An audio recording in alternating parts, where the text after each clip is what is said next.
Hey everyone! So here at Greenleaf Naturals, sometimes we get some questions, and I'm here with some answers. First question, the body butter that I got is kind of hard. What do I do?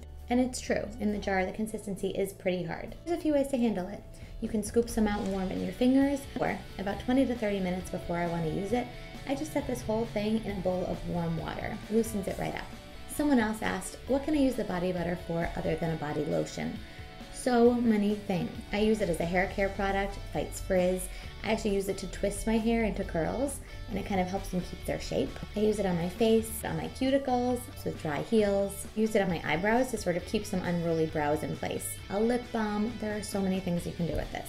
Another question. I want to get into more DIYs.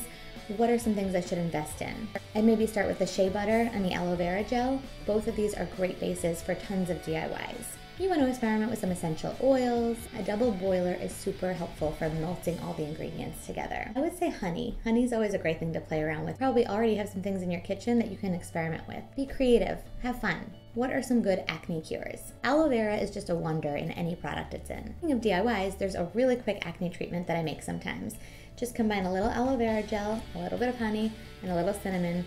Dab it on, and then about 20 minutes later, just rinse it all off. And something people ask is what sets Greenleaf Naturals apart from other companies?